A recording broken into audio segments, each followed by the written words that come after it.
Assalamu alaikum. My name is Hassan Chaudhry. You're tuned into something hot. This is Heart to Hot.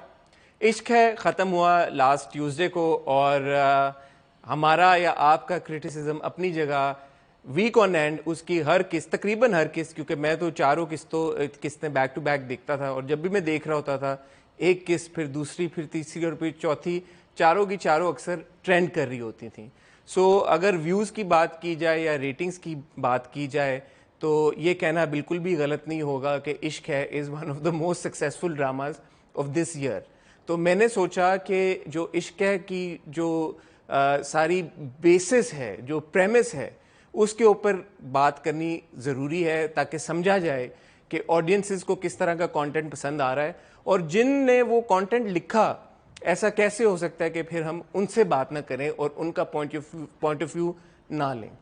मेरे साथ इस वक्त मौजूद हैं इश्क है की राइटर रेहाना आफ्ताब साहिबा। अस्सलाम वालेकुम रेहाना साहिबा।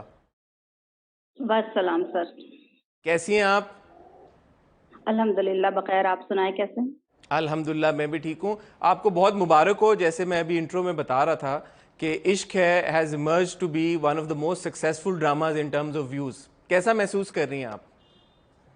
सर सबसे पहले तो अल्हम्दुलिल्लाह, और हम सब ने बहुत मेहनत की और उसका रिजल्ट सामने आया और ऑडियंस ने पसंद किया, आप सब ने भी पसंद किया, उस पे बातें भी बहुत हुई। लेकिन ओवरऑल ये देखा जाए तो ये एक कामयाब प्रोजेक्ट रहा और इसकी हमें बहुत खुशी है अल्हम्दुलिल्लाह। नहीं, व्यूज़ के एतबार से तो वाकई एक कामयाब प्रोजेक्ट था और मैं इश्क है के बारे में हम एक डिटेल डिस्कशन ऑब्वियसली ज़रूर करेंगे। रेहाना साहिबा, आपने इश्क है से पहले फरियाद लिखा और फरियाद के बाद आपने लिखा ख्वाब नगर की शहजादी। इश्क है आपका तीसरा ऐसा प्रोजेक्ट था जो आपने लिखा। फरियाद आपका पहला प्रोजेक्ट था? जी सर, फरियाद मेरा पहला प्रोजेक्ट था। और थोड़ा सा अगर आप अपने बैकग्राउंड में बताना चाहें, मैं रिसर्च कर रहा था आपके ऊपर और मुझे जहाँ तक जितनी इन्फॉर्मेशन में गैदर कर पाया, आपने नावल निगारी से शुरू किया अपना करियर। जी सर, बचपन से ही पढ़ने का शौक था, अखबार, रिसाले और डाइजेस्ट इनको जो है छोड़ना मेरी सरशत पे नहीं था, तो बस पता ही नहीं चला कि शायद लिखने का मर्ज भी है। तो बस यूं ही एक दिन चैलेंज किया, हम दोस्त से डिस्कस किया करती थी कहानियां कि ये राइटर्स इतना अच्छा कैसे लिख सकती हैं, हम लोग क्यों नहीं लिख सकते। तो बस मेरी फ्रेंड एक ऐसी यूं ही चैलेंज किया था कि हम लोग भी लिख सकते हैं, तो मुझे बड़ी एम्बेरसमेंट हुई थी कि ये कैसे कह सकती है कि हम लिख सकते हैं और मैं नहीं लिख सकती हूँ। तो फिर हम दोनों ने एक दूसरे को यूं चैलेंज कर दिया था कि ऐसा करते हैं कि हम लोग ना लिखते हैं और जो लिख लेगा पहले वो एक दूसरे को अपनी स्टोरी फॉरवर्ड करके पढ़ने को देगा और वो फिर दूसरा जो है जज करेगा उसको कि ये किस तरह की है और अच्छी है या नहीं। तो यूं ही हम लोग मतलब कोचिंग जाया करते थे और स्कूलिंग का दौर था, टीनेजर्स थे और बस लेकिन कोई जोश था कि हम हर स्टोरी को डिस्कस करते हुए जाते थे जो हम पढ़ते थे। तो वो बस मैंने लिखकर अपनी फ्रेंड को भेजा और जब मैं फ्रेंड से कहा कि अपनी दो, तो उसने कहा तो मैं तो भूल ही गई थी इस चैलेंज को। तो बस वो था और वो दिन और आज का दिन, तो फिर उसी ने तारीफ की, उसी ने कहा कि नहीं लिखो, तुम लिख सकती हो। तो बस स्कूलिंग से ही शुरू किया लिखना और डाइजेस्ट में लिखे और उसके बाद एक ही वक्त में मेरी 2 कहानियाँ पब्लिश हुई थी मुख्तलिफ डाइजेस्ट में। उसके बाद से फिर मैंने लिखा मज़ीद और अफ़साने, नॉवलेट, नॉवेल इन सब की तादाद बहुत ज़्यादा नहीं है, 22 तहरीर मेरी थी जो मैंने कॉलेज लाइफ़ तक लिखी। उसके बाद फिर स्टडी को टाइम दिया, फिर शादी हो गई, दैट्स इट। और उसके बाद फिर तो टाइम ही नहीं मिला और फिर मेरा एक ब्रेक आ गया बहुत लंबा। इवन के 10 टू 11 या 12 ईयर का जो है ब्रेक हो गया मेरा, मैंने बिल्कुल लिखना छोड़ दिया था। कुछ और भी उसके साथ एलिमेंट्स थे कि मतलब अदबी लोगों का एटीट्यूड और रवैया, वो ही ज़्यादा बुनियादी वजह था मेरे छोड़ देने की। लेकिन फिर उसके बाद कहते हैं ना जो आपके अंदर वो तड़प हो लिखने की या आपके अंदर जो भी करने की सलाहियत हो, तो वो आपको पिन आउट करती रहती है कि आप ये चीज़ करो। तो वो जो हुक थी मेरी वो वापस आई और फिर 2016 में मैंने वापस कम बैक किया, डाइजेस्ट से ही किया। फिर मैंने अपने नॉवल लिखे, नॉवलेट लिखे और मैंने फिर 2 सिलसिलेवार नॉवेल्स भी लिखे। फिर मेरी 2 किताबें मंज़र-ए-आम पर आईं। एक बैरी पिया के उन्वान से है और एक है इश्क की दास्तां जुदा। और तीसरा एक नॉवेल है जो मैं कोशिश करूँगी कि मैं उसको भी ला सकूँ किताबी शक्ल में, लेकिन अभी चूँकि मैं मसरूफ़ हूँ तो इस तरफ ध्यान नहीं जा रहा।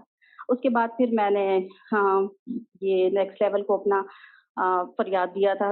उन्हें अच्छा लगा, उन्होंने पसंद किया, फिर वो एप्रिशिएट पे गया और फिर देन वो सिलेक्ट हो गया, उस पे काम शुरू हुआ और ये सिलसिला चल पड़ा। अच्छा रेहाना साहबा, बहुत सारे एस्पायरिंग राइटर्स हमें भी अक्सर लिखते हैं और उनके कमेंट्स हमें मौसूल होते रहते हैं जो चाहते हैं कि वो ड्रामों के लिए लिखें। अ, तो ये जो प्रोसेस है किसी भी ड्रामे के लिए स्क्रिप्ट देना या लिखना, ये कितना चैलेंजिंग होता है एक राइटर के लिए, और आपको ये अपॉर्चुनिटी कैसे मिली? सर ये एक न्यू कमर के लिए तो बहुत मुश्किल काम है, जितना मैं समझ सकती हूँ, क्योंकि मैं भी न्यू थी और अप्रोच अगर आपकी नहीं होती, आपको लोग जानते नहीं हैं, तो हर जगह लॉबी है सर, और हर जगह ही नए लोगों को बहुत मेहनत करनी पड़ती है। इनफैक्ट ये मैं नहीं कहूँगी कि राइटिंग तक की फील्ड, हर फील्ड में ही आपको पहली बार जो आपकी एंट्री होती है वो ज़रा मुश्किल होती है, उसके बाद आपके लिए आसानियाँ आती जाती हैं। तो ये मैंने जब वापस कम बैक करने का सोचा था, और मेरे फ्रेंड्स का यही था कि भाई तुम डायलॉग्स बहुत अच्छे लिखती हो, तुम्हें लिखना चाहिए, और टीवी पे डायलॉग्स भी बहुत ज़्यादा असर करते हैं। तो मैंने जो है वो किसी और प्रोडक्शन को दिया था अपना ये वन लाइनर, वहाँ पे कंटेंट टीम उस वक़्त कोई और थी, तो उन्होंने कहा, बात चली थोड़ी, लेकिन फिर वो बात बन नहीं पाई, और वजह सिर्फ़ यही थी कि मैं शायद उनका मूड नहीं समझ पा रही थी लिखना, और चूँकि वो मैंने कहीं से सीखा नहीं स्क्रिप्ट राइटिंग, और शायद मुझ में ही कोई कमी थी, तो फिर उस वक़्त वो मामला हुआ नहीं, और फिर वो मामला बंद हो गया। तो फिर मैंने भी छोड़ दिया कि शायद ये मेरी फ़ील्ड नहीं है, शायद मैं इस पे काम ना कर सकूँ। लेकिन उसके बाद चंद सालों बाद फिर मुझे नेक्स्ट लेवल की टीम ने अप्रोच किया, जो वो पहले कहीं और थी, और जिनसे मेरी पहले वहाँ कहीं और मीटिंग हो चुकी थी, जो प्रोजेक्ट मैंने छोड़ दिया था। तो उन्होंने मुझे फिर से सर्च किया कि भई रेहाना, हम चाहते हैं आपके साथ काम करना, आप हमें अपनी कहानी दें, शेयर करें। तो फिर फरियाद के लिए फिर मैंने उनको अपनी कहानी दी थी।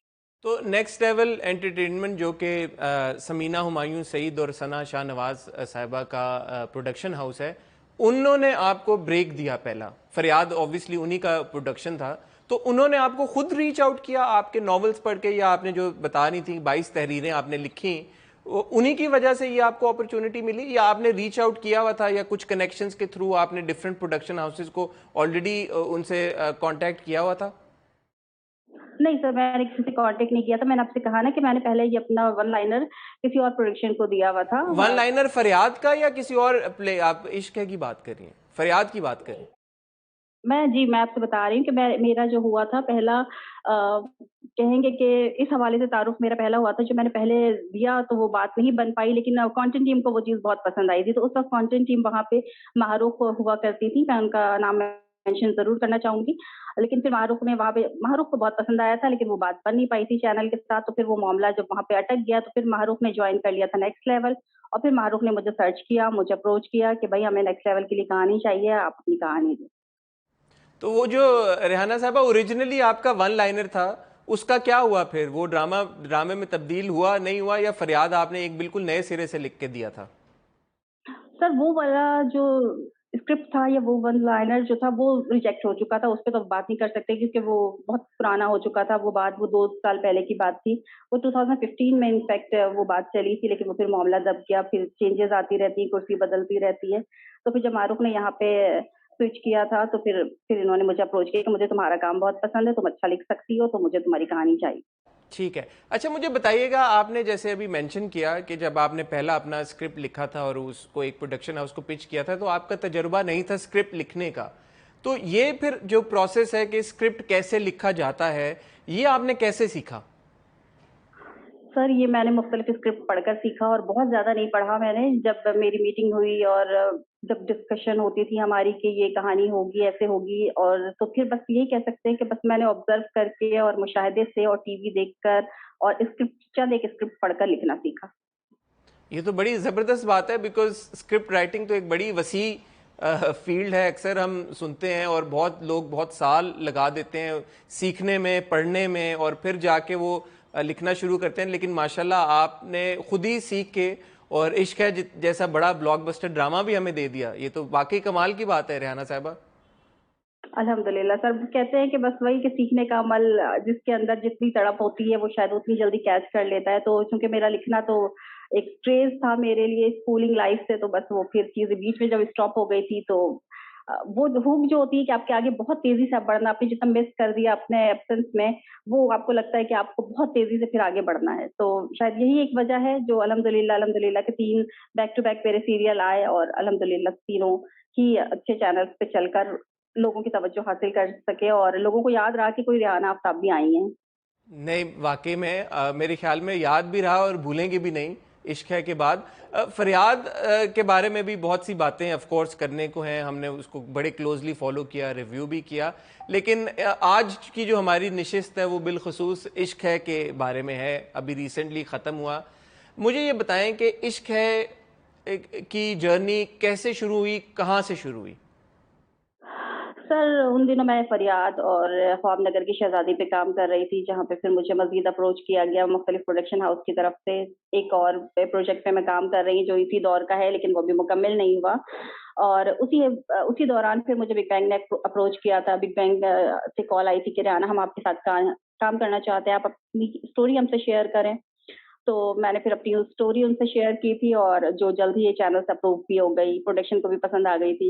और फिर मुझे कहा गया कि उस पे वन लाइनर लिखें, वो सॉरी फर्स्ट एपिसोड लिखें। और ये मामला यहाँ पे दिलचस्प हो गया था कि जब मैंने फर्स्ट एपिसोड लिखी तो वो इश्क है कि फर्स्ट एपिसोड जो आपने देखी वो बन गई, क्योंकि ये रोमांटिक स्टोरी बन गई थी। और जो मेरा वन लाइनर पहले था वो थोड़ा सा सेंसिटिव और जो है वो सोशल था और बहुत ज्यादा थोड़ा सा सैड था।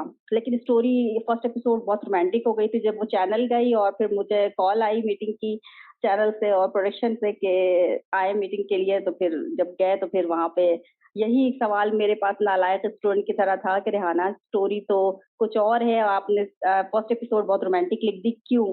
तो बेसिकली मुझे भी नहीं आइडिया हुआ ये ऐसा हुआ क्यों। तो फिर मैंने ये कहा कि आई डोंट नो कि मुझसे ये कैसे हो गया कि स्टोरी कुछ है और सैड है, और मैंने फर्स्ट एपिसोड रोमांटिक लिख दी। तो फिर उनका ये था कि सही है, हम वो वैसे भी करना नहीं चाह रहे थे। इस मीटिंग का बेसिकली पर्पस यही था कि हम कुछ डिस्कस कर लें, मेरी को नई कहानी बन जाए।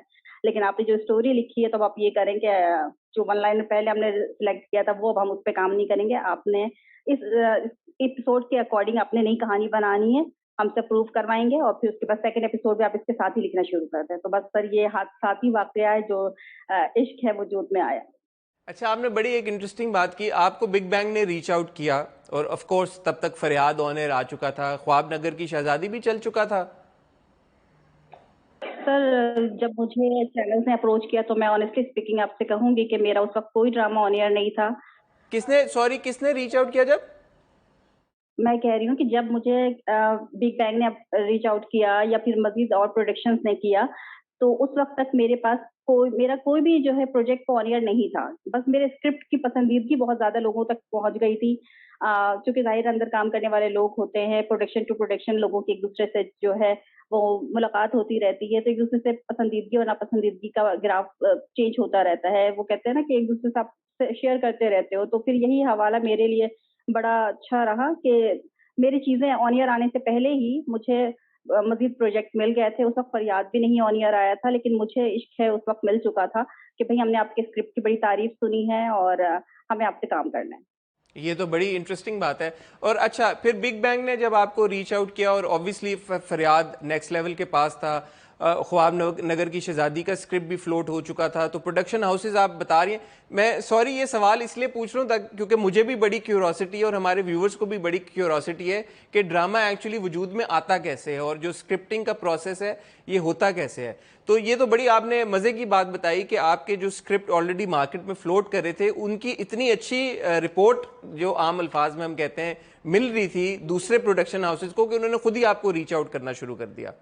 जी सर, ये अल्हम्दुलिल्लाह मैं इसके लिए अपने आप को लकी समझती हूँ कि मैंने बहुत कम काम किया था डाइजेस्ट की नगरी में भी, और मैंने शुरुआत ही की थी ये स्क्रिप्ट राइटिंग में, और अल्हम्दुलिल्लाह कि मेरे पास प्रोजेक्ट खुद ही चल कर आया, मुझे बहुत ज्यादा किसी को अप्रोच नहीं करना पड़ा। ठीक है, तो बिग बैंग ने आपसे एक वन लाइनर मांगा, आप हमें एक स्टोरी वन लाइनर, जो जिन लोगों को नहीं पता उनकी आसानी के लिए, कि बेसिकली एक खाका होता है एक स्टोरी के बारे में, वो खाका आप कहानी का खुलासा। खुलासा आपने प्रेजेंट कर दिया बिग बैंग को, और वो आप बता रही हैं कि वो एक ट्रैजिक स्टोरी थी। लेकिन फिर जब आपने पहली किस्त उसकी लिखनी शुरू की तो वो एक रोमांटिक स्टोरी में तब्दील हो गई। तो वो ट्रैजिक स्टोरी से ये रोमांटिक कितनी, मतलब बहुत फर्क था, बहुत ज्यादा तजाद था दोनों चीजों में, या माइनर आप कह रही हैं चेंज था? जी, मैं ये कह रही हूँ कि पैमरा पॉलिसी के खिलाफ कुछ चीज़ें थी जो लग रहा था कि उस वक़्त चैनल की चीज़ें थोड़ा-सा पैमरा एक्शन में था, तो फिर चैनल को एतराज़ था कि नहीं शायद ये पैमरा पे खिलाफ चले और पैमरा इस पे बैन लगा दे या कुछ इस तरह की चीज़ें हों और हम इसको ना कर सकें। तो बेसिकली फिर यही वजह रही कि उस स्टोरी को हमने इसीलिए ड्रॉप किया कि हम उस तरफ जाते ही नहीं है कि मेबी ये जाके बाद में हमारे लिए कुछ परेशानी का बायस बने। तो इसलिए ये कहा गया कि भई हम स्टोरी चेंज कर देते हैं। तो ये उस वक्त की बात तो नहीं है जब जलन ऑन एयर था, क्योंकि तभी रिसेंटली पैमरा एक्शन में काफी आया था। जी सर, ये उन्हीं दिनों की बात थी और उन्हीं दिनों हम इश्क है शुरू कर रहे थे। जी, तो आप का जो वन लाइनर था, क्या वो जलन के तर्ज पर था? नहीं सर, वो जलन पे नहीं था, वो असल में किसी और सोशल इश्यू पे था। वो जो है मैं उस चीज़ को अब नहीं डिस्कस करना चाहती, लेकिन वो थोड़ा-सा मुझे भी लगता है कि हाँ, वो शायद हम ना कर पाते। ठीक है।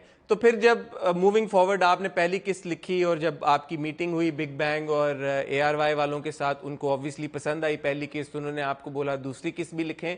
उसके बाद का जो प्रोसेस था वो क्या था? आपने पूरा ड्रामा कंप्लीट करके, स्क्रिप्ट कंप्लीट करके उनको दिया, या आपने जैसे हम सुनते हैं कि 10 किस्तें लिखी होती हैं राइटर ने, या 15 किस्तें लिखी होती हैं, वो आपने भेजी और ड्रामा बनना शुरू हो गया और फिर वक्त के साथ साथ आप लिखती गई? कैसे हुआ आगे का मजीद प्रोसेस, कैसे चला?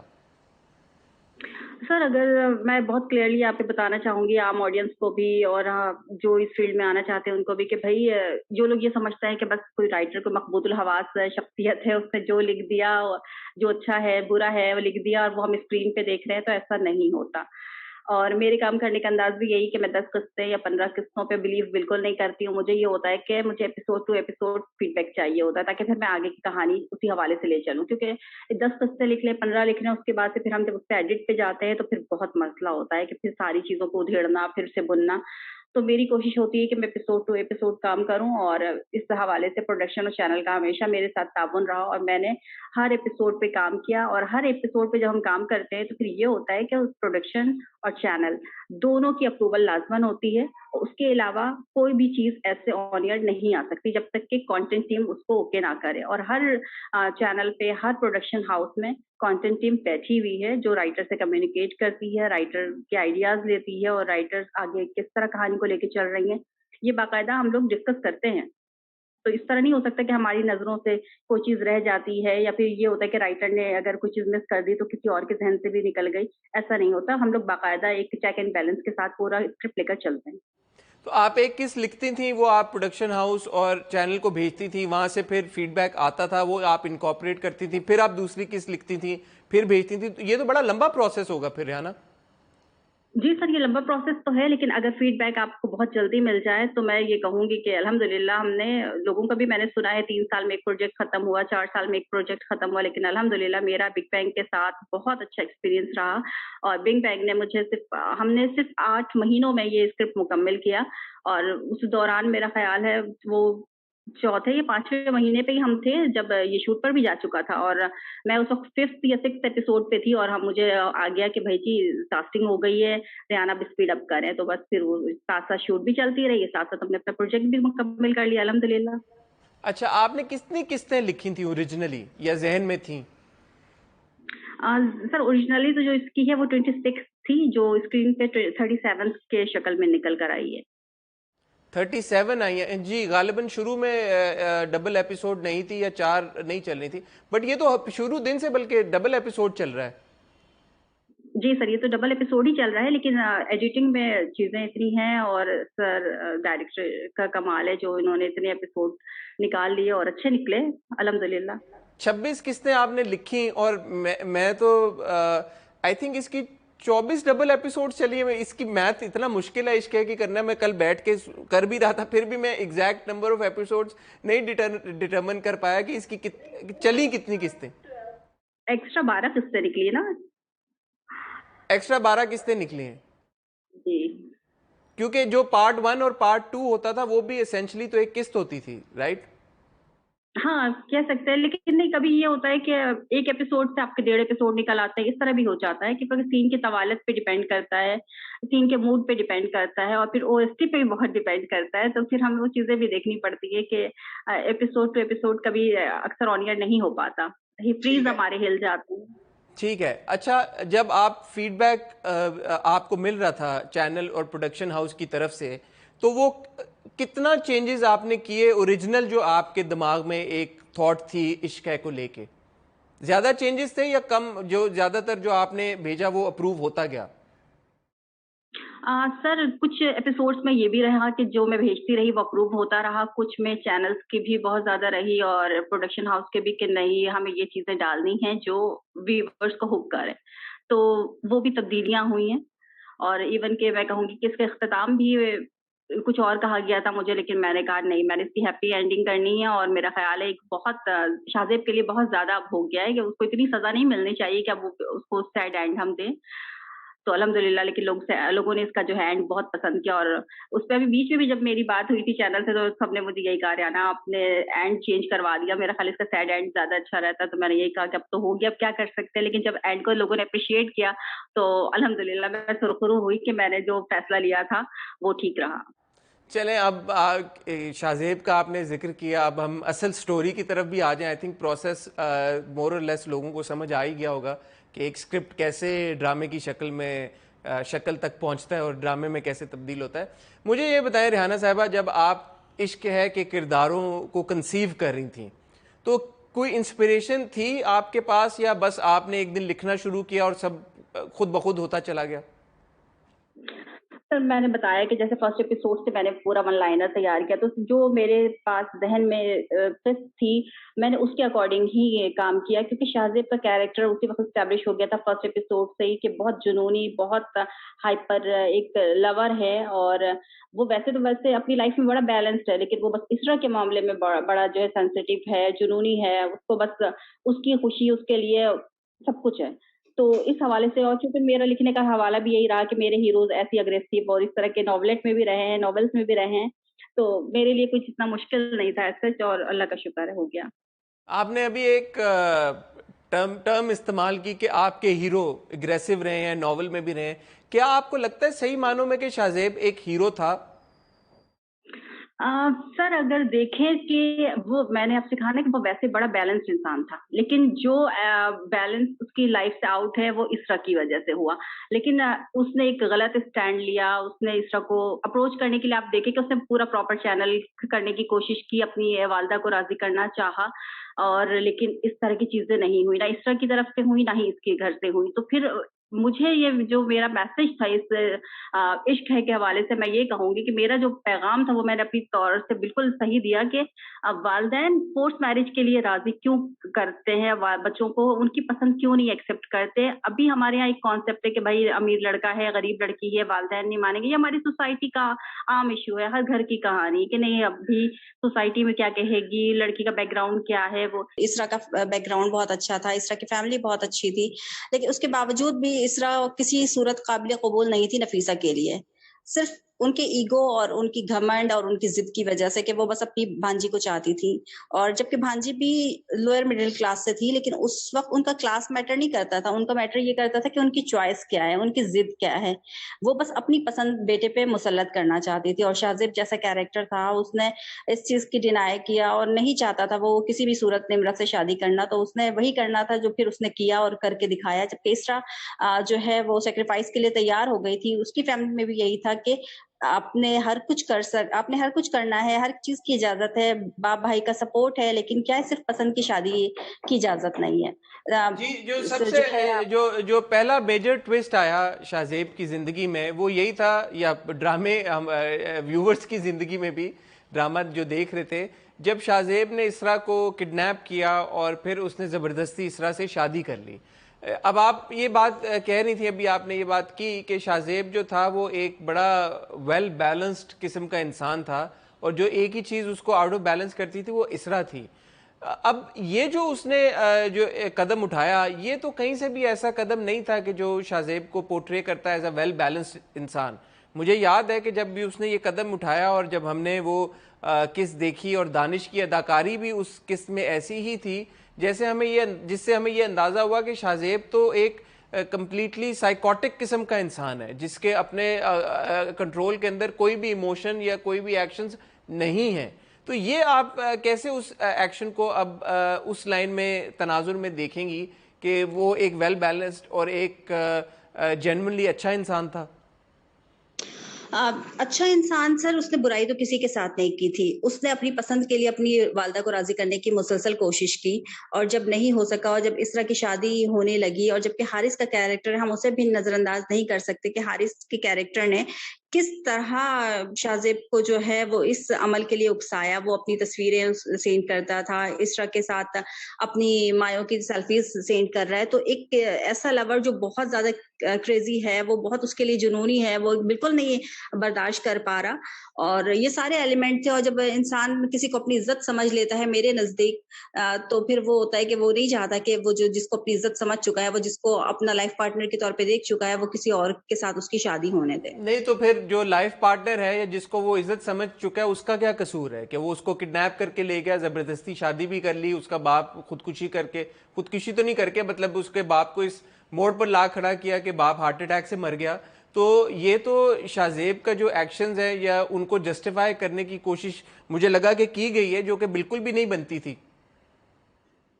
सर, जस्टिफाई करने की कोशिश तो नहीं है देखिए, लेकिन जब शाहज़ेब ने गलत किया, हम इस बात को एडमिट कर रहे हैं, और सबने ही जो हम सब का था कि नहीं ये गलत कर रहा है, लेकिन अब ये तो देखें कि वो अवामिल क्या थे।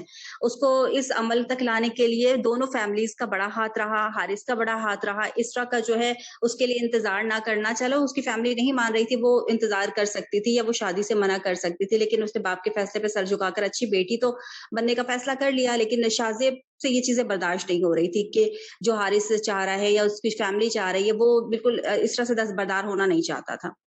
और यही वजह थी जो उसने उसको जो ठीक लगा, क्योंकि आपने देखा है कि इसरा ने रोते हुए भी एक सीन में कहा था कि कुछ करो, मुझे यहाँ से किसी भी तरह ले जाओ। लड़कियां इमोशंस हो जाती हैं, वो फिर कर जाती हैं, कह जाती हैं। जब लड़के फिर बहुत हाई नोट पे चले जाते हैं, तो फिर वो लड़कियों की इज्जत पे बात आती है, लड़कियां फिर सेक्रीफाइस कर जाती हैं। लेकिन लड़के जब फिर वो तैयार हो जाते हैं, तो फिर वो तो फिर नहीं रुकते। फिर उसके बाद फिर यही होता है जो हमने देखा, और ये सारी चीजें इसी बायस सिर्फ हुई कि दोनों फैमिलीज ने शाहजेब की नहीं सुनी। शाहजेब ने सिर्फ अपनी फैमिली में नहीं, इसकी इसरा की फैमिली के लिए भी उसके सामने भी आकर कहा कि भाई वो इसरा को इज्जत के साथ अपनाना चाहता है, लेकिन जो कुछ हुआ वो फैमिलीज की वजह से ही सारा तमाशा हुआ।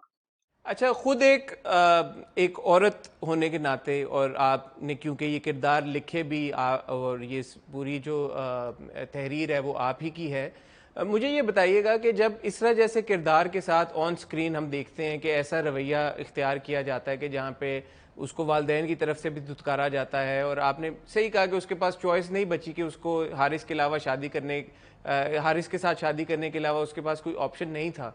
फिर जब शाहजेब जैसा एक जो उससे मोहब्बत तो करता है, बिल्कुल सही बात है, बट ज़बरदस्ती उसको किडनैप करके ले जाता है, तो as a woman and then as a female writer, आप इस एक्शन को किस नज़रिए से देखती हैं?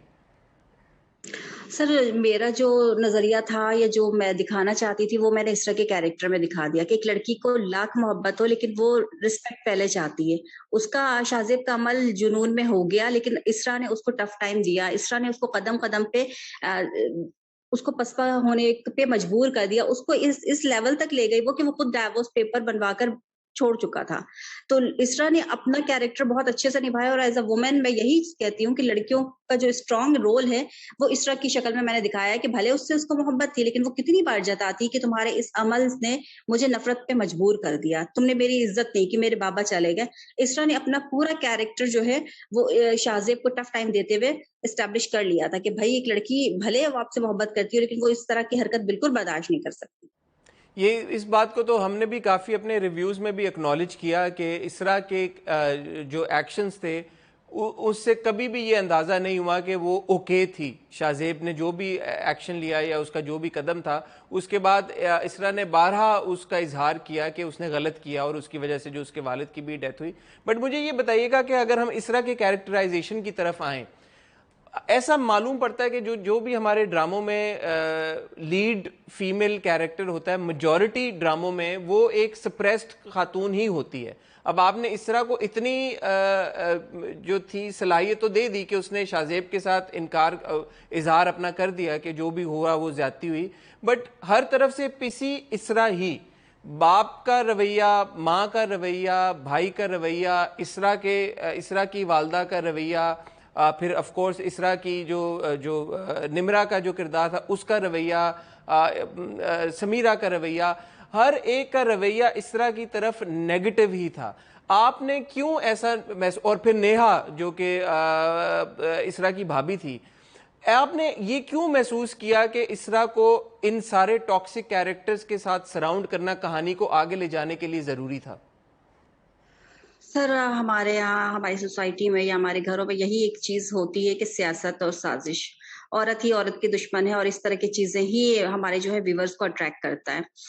और इसरा का कैरेक्टर बेसिकली इसलिए था कि वो बहुत ज्यादा मासूम नहीं थी, बहुत ज्यादा मजलूम नहीं थी, वो अपनी जगह पे बोलती थी जहां उसको बोलना था। जैसे उसने इस शाहजेब को टफ टाइम दिया, इवन कि उसने नफीसा को भी लाजवाब कर दिया कि भाई आप इतना क्लास का रखती हैं याद और इतना आप सोचती हैं, तो फिर आपने अपनी भांजियों को कैसे बहू बनाने का सोच लिया। तो मतलब एक वो बहुत मजलूम नहीं थी, वो हर जगह फाइट करती थी अपने लिए और एक स्ट्रॉन्ग वुमेन के तौर पे मैंने उसको रखा था कि भले उसके साथ सारे ज्यादती करते थे, क्योंकि नेगेटिव कैरेक्टर्स तो हमें रखने हैं, खैर है तो शर भी है और शर तो फिर हर घर में हर जगह पाया जाता है और हर कैरेक्टर्स के दौरान आपकी जिंदगी को जो है वो इफेक्ट करता है। तो इसरा का कैरेक्टर बेसिकली इसलिए था कि भाई सिर्फ शाहजेब उसके लिए बहुत पागल था, जबकि सब उसके अगेंस्ट थे, उसकी फैमिली, इसरा शाहजेब की फैमिली सभी चाहते थे कि ये अलग हो जाए या इसरा अलग हो जाए। लेकिन आप जाती तौर पे शाहजेब रेहाना साहबा, जाती तौर पे भी आप यही समझती हैं कि एक औरत दूसरी औरत की दुश्मन होती है? सर, जो हमारी सोसाइटी है या जो भी इस तरह की चीजें हैं, जहां तक मेरा भी ताल्लुक है, तो मैं ये चीजें देखती हूँ, मैं ये चीजें एक्नॉलेज करती हूँ कि हाँ सही है। हमारी सोसाइटी में भी हमारे यहाँ सियासत बहुत है, इवन के हर फील्ड में भी आप देख लेंगे तो फिर जहाँ पे जो जिसका वास्ता जिससे है, तो फिर हमें अंदाजा हो जाता है कि कौन किसके साथ कैसा है और कौन नहीं है। तो मोस्टली हमारे घरों में सास बहू नंद भावज आप देख रहे टिपिकल स्टोरीज ही चल रही होती है, हर घर की कहानी है। एक अद या दो या तीन अगर टॉक्सिक या नेगेटिव कैरेक्टर्स होते तो मैं शायद आपकी इस बात से अग्री भी करता। इश्क है में और ये शुरू में हमारा एक क्रिटिसिज्म था, हर कैरेक्टर ही टॉक्सिक था, चाहे वो अभी मैंने गलती से शायद नेहा कह दिया, नैना का किरदार हो, चाहे वो नफीसा का किरदार हो, चाहे समीरा का किरदार हो, चाहे वो निमरा का किरदार हो, इवन जो हारिस का भाई था शुरू में वो भी एक ग्रे कैरेक्टर ही रहा है ज़्यादातर। हारिस सॉरी कह रहा हूँ, जो शाहजेब का भाई था वो ज़्यादातर उसकी भी ड्यूरेशन जो थी वो हमने उसको एज अ ग्रे कैरेक्टर ही देखा, एंड में जाके शायद उसमें कुछ पॉजिटिव हमने शेड्स देखे हों। तो इतने ज़्यादा भी नेगेटिव कैरेक्टर्स की जो भरमार थी इश्क है में, उसकी क्या वजह थी? एक दो तीन कैरेक्टर से काम नहीं चल सकता था? सर, काम चल सकता था, लेकिन बेसिकली मुझे एक ऐसी स्टोरी लिखनी थी जो खुदगर्ज रिश्तों के दरमियान है। देखिए, अगर खुदगर्ज रिश्ते नहीं होते तो फिर मेरे ख्याल है ये कहानी ना बन पाती। माँ का ऐसा रोल, जो माँ का रिश्ता ऐसा है कि वो खुदगर्ज नहीं हो सकती, लेकिन इसमें हमने जो नफीसा को दिखाया। समीरा एक ऐसी वुमेन जो जिसको बस ये कि खाला की बहू बनना है और इस घर पे राज करना है, इसके लिए उसने अपनी बहन निम्रा तक का इस्तेमाल किया। निम्रा का कैरेक्टर उसने फिर जाहिर सी बात है उस शाहजेब के साथ शादी करने के लिए उसने राजी किया, उसके जहन में वो सारी चीजें डाली कि भाई वो एक्सट्रीम लेवल पे चली गई।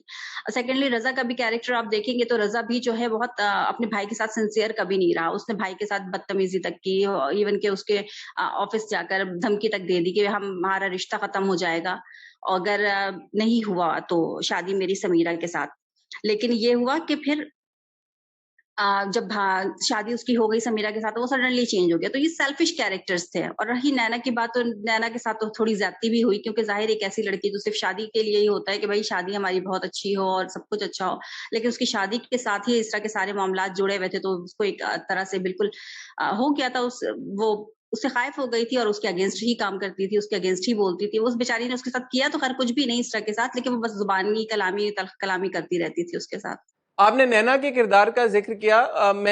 एक चीज जो मुझे बड़ी इंटरेस्टिंग लगी वो ये कि नैना को आपने बड़ा बाकमाल एक यूटर्न करा दिया बिल्कुल ड्रामे के इख्तिताम पर भी। वो इतना नेगेटिव थी, अपनी सास की इतनी बुराइयां करती थी, इसरा के साथ उसका रवैया इतना तल्ख था, और एंड में वो बिल्कुल एकदम बदल गई और सूप पीते पीते मुस्कुराने भी लग गई। तो ये नैना के पीछे आई हुई मुस्कुराहट का क्या राज था?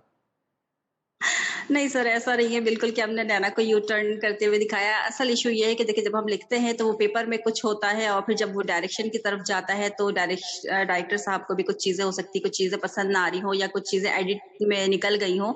लेकिन ऐसा जबकि नहीं होता, ये हो सकता है गलती से हुआ हो, जबकि हमने एक पूरा कैरेक्टर जो है एस्टेब्लिश किया था नैना का, पूरा एक सीन था जिसमें उसको रियलाइज होता है कि जो चीज वो इसरा के साथ करती रही है, इवन के जब माँ और भाई बात करते हैं कि भाई अब हम इसको इसकी मर्जी की चीजें देंगे करने नहीं ये खुद पढ़ना चाहती, शाहज़ेब के साथ रहना चाहती है, फैसला इसरा का होगा। तो उसके बाद उसको रियलाइज़ होता है, उसके बाद उसके कुछ सीन्स थे जो शायद एडिटिंग में निकल गए और आप लोगों को ये लगा कि बस वो मुस्कुराते हुए सूप पी रही है। तो ये रह गई थोड़ी-सी चीज़ें, जो होती है मिस हो खामियाँ और खूबियाँ तो रह जाती हैं। मेरा जो जाती तौर पे एक रेहाना साहिबा जो क्रिटिसिज्म था इस ड्रामे को लेके, वो ये था कि शाहजेब को आपने एक गलत एक्शन करते हुए दिखाया और फिर आपने उसकी भरपाई भी इस तरह से कर दी कि आपने इसरा के रवैये के थ्रू ये इस्टेब्लिश करा दिया कि जो भी शाहजेब ने किया वो गलत किया। और आप बिल्कुल सही कह रही जी हैं कि सर। इसरा उसको इस लेवल तक लेगी जहां पे शाहजेब ने तलाकनामा भी लिख लिया और साइन करने के लिए भी तैयार हो गया। और फिर ऑब्वियसली इतनी सजा उसके लिए काफी थी। At the end of the day of course एक कंसेंशुअल रिलेशनशिप था दोनों का, दोनों एक दूसरे से मोहब्बत भी करते थे और उनकी शादी होगी। और शाहजेब जैसा शख्स जो इसरा से इतना भरपूर मोहब्बत करता था, शायद ये एक अच्छी बात ही थी कि इसरा की शादी शाहजेब के साथ हुई और हारिस के साथ नहीं हुई। लेकिन आपने जो ये शक वाला एलिमेंट बीच में डाला, इसकी मुझे लॉजिक आज तक, यकीन माने खत्म हुए भी एक हफ्ता हो गया, मुझे आज तक समझ में नहीं आई कि इतना शख्स, इतना प्यार करने वाला शख्स, इतना इश्क करने वाला शख्स, जुनून की हद तक इश्क करने वाला शख्स, वो कैसे ऐसे ही कुछ ऐसे लोगों की बातों में आ गया जिनके बारे में वो 100% उसको यकीन था कि वो उसको मैनिपुलेट करें और यूज कर रहे हैं। हारिस तो जैसे अभी आपने भी बताया कि मायू के टाइम से उसको तस्वीरें भेज रहा था, व्हाट्सएप कर रहा था और उसको तंग कर रहा था और उसको पता था कि ये एक बुरा इंसान है। समीरा का भी उसको अंदाजा था, निमरा का भी उसको अंदाजा था। तो फिर शाहजेब इन सब लोगों की बातों में कैसे आ गया कि उसने उस शख्स के ऊपर शक कर लिया जिसके ऊपर वो जान निछावर करता था? प्लीज एक्सप्लेन कर दें आज ही। जी, जी, ज़रूर। सर, शक का एलिमेंट बाद में आया। पहले आपने नोटिस किया हो कि जब वो इसरा जाकर अपनी वालदा की तीमारदारी के लिए भी जाती है, वहाँ रुकने जाती है, तो शाहज़ेब बड़े वाज़ेह अंदाज़ में और अल्फ़ाज़ में कह देता है कि भई तुम वहाँ नहीं जाओगी, वो शख्स आता है, मुझे बुरा लगता है। वो अपनी जो है वो प्रॉब्लम बता देता है उसको, उसके साथ इश्यू क्या है। लेकिन वहाँ पे फिर इसरा का नासमझ अंदाज़, वो उसका निमरा का दुपट्टा उठाकर चैलेंज करना और ये करना, हालाँकि ये मिसअंडरस्टैंडिंग थी दोनों की। वो बंदा वाज़ेह अल्फ़ाज़ में कह चुका कि मुझे नहीं पसंद कि वो तुम्हें देखे या तुम्हारे साथ आए जाए। लेकिन इसरा ने इस चीज़ को लाइटली लिया और फिर उसके बाद भी इतने सारे सीन जब समीरा, निमरा और इसरा ने, सॉरी सॉरी मैं नफीसा। आपकी बात काट रहा हूं, कता कलामी माफ। इसरा ने क्यों लाइटली लिया? अभी आपने बताया कि इसरा बेवकूफ नहीं थी, वो स्टैंड लेना जानती थी। उसने नफीसा को भी ये बात बोली कि आप अपनी मिडिल क्लास भांजियों के साथ शादी कराने के लिए तैयार हैं, तो मेरे में ऐसी क्या खराबी है? तो ऐसा नहीं था कि इसरा को इन चीजों का इल्म नहीं था। ऑल ऑफ अ सडन इसरा को इतना बेवकूफ क्यों दिखाया गया कि वो अपने शाहजेब, अपने शौहर के मना करने के बावजूद बार बार हारिस से मिल रही थी? क्यों? सर देखिए, अगर उसने प्लान करके तो कभी मुलाकात नहीं की। हाँ, उसके साथ प्लानिंग चलती रही, वालदा का बीमार होना, हारिस का पहले से बुलाकर डॉक्टर को दिखा देना, तो वो बस एक थैंक यू वाला उसका एलिमेंट था, एक शुक्रगुजारी वाली चीजें थी उसके साथ जो वो उसके साथ कर रही थी। लेकिन वो दिखाया किसी और अंदाज में जा रहा था, कहीं पे भी मिलना, शॉपिंग सेंटर्स में नहीं, या कहीं इतनी पे क्या भी हाथ साथ शुक्रगुजारी थी मुलाकात। कि वो किचन में कॉफी बनाने चली गई और फिर हारिस को उसने किचन में बुला लिया और हारिस को कह रही है कि वो कप पकड़ा दें और वो मग पकड़ा दें? क्यों? सर, घर आए मेहमान की तो फिर तवाज़ो की जाती है, तो उसने तो नहीं, उस एंगल से सब जाकर रेहाना साहिबा, घर आए मेहमान की तवाज़ो की जाती है, लेकिन ऐसे शख्स की तवाज़ो करना जो आपको पता है कि आपके शौहर को खटकता है, और ऐसा शख्स जो आपके शुरू दिन से आपके आपके शौहर के साथ रिलेशनशिप के खिलाफ है, उनकी तवाज़ो करना तो मेरा नहीं ख्याल कि कोई भी मुनासिब समझेगा। तो मैं इसीलिए आपसे ये सवाल करूं क्योंकि आप ये बात कह चुकी हैं अभी इसी हमारी गुफ्तगू के दौरान कि इसरा एक स्मार्ट लड़की थी, उसको इन चीजों का अंदाजा था। तो ऑल ऑफ अ सडन जो उसको इतना बेवकूफ दिखाया गया, क्या आप समझती हैं कि ये राइटिंग का लैप्स था या डायरेक्शन की तरफ से हुआ या चैनल की तरफ से रिक्वायरमेंट थी सर ये कि रिक्वायरमेंट भी थी एपिसोड और खींचने हैं, इसलिए इसलिए इसको ऐसा दिखाया जाए? नहीं, इस एपिसोड खींचने वाली बात तो नहीं थी, हमने बड़ा स्मूथली इसको बहुत रखा था। लेकिन ये है कि ये चीज़ें होनी थी तो ही मिसअंडरस्टैंडिंग दोनों के दरमियान आनी थी, क्योंकि अगर इस तरह के अगर हम मौक़े नहीं देंगे तो फिर मिसअंडरस्टैंडिंग कैसे आएगी? जब वो कैरेक्टर्स, नेगेटिव कैरेक्टर्स एक्टिव थे, हारिस है, निम्रा है, समीरा है, वो लोग पूरी प्री प्लान से सब कुछ कर रहे थे। वो कहाँ आ रही है, कहाँ जा रही है, एक-एक मूवमेंट की खबर वो हारिस शाहज़ेब को दे रहा है और शाहज़ेब ये सोच रहा है कि वो इसरा ने उसको प्रोवाइड की है। तो फिर इस तरह मिसअंडरस्टैंडिंग तो यही आती है ना कि 2 लोगों की बात तीसरे तक कैसे पहुँच रही है, जबकि उसे कोई अंदाजा नहीं था। और शाहजेब का शक करना या फिर उसका मिसअंडरस्टैंड करना सिर्फ इसलिए है कि वो अपने रिश्तों को शक की नजर से नहीं देख रहा था। उसके जहन गुमा में भी नहीं था कि उसकी वालदा उसके साथ इतनी बड़ी साजिश कर सकती हैं, या उसकी वालदा, कजन्स जो चले यहाँ सॉरी, पे। वालदा को तो साइड पे रख दें, लेकिन हारिस के साथ उसका क्या ऐसा रिश्ता था कि वो उसको शक की निगाह से नहीं देख रहा था? या समीरा के साथ ऐसा क्या रिश्ता था? या निमरा के साथ कैसा क्या ताल्लुक था जो कि उसका इसरा के साथ ताल्लुक से ज्यादा अहम था? उसके लिए हारिस अहम नहीं था, लेकिन हारिस जो चीजें पोर्ट्रे कर रहा था वो उसके लिए अहम था कि इसरा वहां पे क्यों है। उसको इसरा से बात थी, उसको इसरा से मतलब था, लेकिन वो लेकिन उसके उसने गुस्से इसरा में से फिर भी कभी बात तो की नहीं इस बारे में, क्यों? हाँ, ये तो बात आपकी सही है कि इस तरह से उसने बात कभी नहीं की, क्योंकि वो शायद नहीं इन चीजों को लाना चाहता था। वो जिस तरह अपनी इज्जत किसी को समझते हैं, तो फिर वो नहीं चाहता कि वो वीडियोस दिखाए या फिर ये करे कि वो मुझे ये कर रहा है, जबकि उसके दिल में ये चीज आ गई थी कि शायद इसरा भी इन्वॉल्व हो लेकिन रही है वो या फिर धक्के इसरा मार भी। के अपनी बीवी को घर से भी नहीं निकालता बगैर किसी जस्टिफिकेशन के, रेहाना साहिबा। उसने अपनी बीवी को बाजू से पकड़ के धक्के दे के घर से निकाल दिया, और उसने उस लड़की के लिए, जिसके लिए वो मतलब पूरा नया अपनी माँ को छोड़ के एक नए घर में शिफ्ट हो गया था, जिसकी भाई के साथ माँ के साथ उसने इतनी एफर्ट करके उनको इसरा के किरदार की गवाही दे के इसरा को वापस उस घर में लेके गया, उस लड़की को बगैर किसी जस्टिफिकेशन के उसने धक्के मार के घर से निकाल दिया। ये तो बड़ी एक अपसर्ड सी चीज हुई। सर, लेकिन आप ये भी तो देखें कि हारिस ने इस तरह की चीजें की हुई थी और उसने पहले से ही कहा हुआ था कि हमारी जब नेक्स्ट मीटिंग होगी तो मैं तुम्हें बता दूंगा। लेकिन उसने सवाल और ये पैदा होता है कि वो उसने हारिस की बात क्यों मानी, उसने इसरा की बात क्यों नहीं मानी? क्योंकि उसको ये था कि इसरा घर पे होगी। जब वो माँ कहती है कि नहीं वो अपनी दोस्त की शादी पे गई है, माँ की गलत बयानी आपने नोटिस नहीं की कि माँ ने गलत बयानी की कि वो अपनी दोस्त की शादी में गई है, और जबकि उसको ये आइडिया बिल्कुल नहीं था। इसरा ने उसको बिल्कुल नहीं बताया हुआ था इस तरह की। उसको ये था कि वो शहर से बाहर गया हुआ है, वो उसके मैसेजेस का जवाब नहीं दे रहा, रिप्लाई नहीं कर रहा उसको। तो वो बस समीरा के कहने पे उसके साथ चली गई थी, लेकिन उसको ये नहीं पता कि इस साजिश में समीरा, हारिस ये सारे मुलव्विस हैं, और उसको बाकायदा प्लानिंग के तहत रूम में बंद किया जाएगा, और फिर उसको जस्टिफिकेशन, और फिर शाहजेब को भी लाकर खड़ा कर दिया जाएगा उसके सामने। और जब एक गैर शख्स आपको इन्फॉर्मेशन दे रहा हो कि अच्छा आप इस्लामाबाद में बैठे हुए हैं, और आपकी घर की बात जब आप किसी गैर बंदे से सुनते हो, तो ऑब्वियसली आपका जहन यही जाएगा। उसके जहन में तो ये नहीं था शाहजेब के कि मेरी माँ ने ये न्यूज नहीं, दी हो माजरत के हारिस साथ को। उसमें आप उस वक्त आपका जहन इस तरफ जाता है कि पहले आप उस शख्स से पूछें जो आपके करीब तरीन है कि भाई आप वहां क्या कर रही थी या क्या हो रहा था। तो शाहजेब ने, दोबारा मैं ये कहना चाहूंगा कि शाहजेब एक आम किरदार नहीं है, शाहजेब एक आम किस्म का शौहर नहीं है, शाहजेब एक आम प्यार करने वाला नहीं है। वो जुनून की हद तक इस लड़की से प्यार करता है, इश्क करता है। That's the entire premise of this drama कि उसको इश्क है इस लड़की के साथ। तो एक लड़की के साथ जिससे उसको इश्क है, उससे उसने ये बात करना भी गवारा नहीं समझा, पूछना भी मुनासिब नहीं समझा कि तुम वहां पे कर क्या रही थी, और उसने फैसला सुना दिया और घर से बाहर निकाल दिया।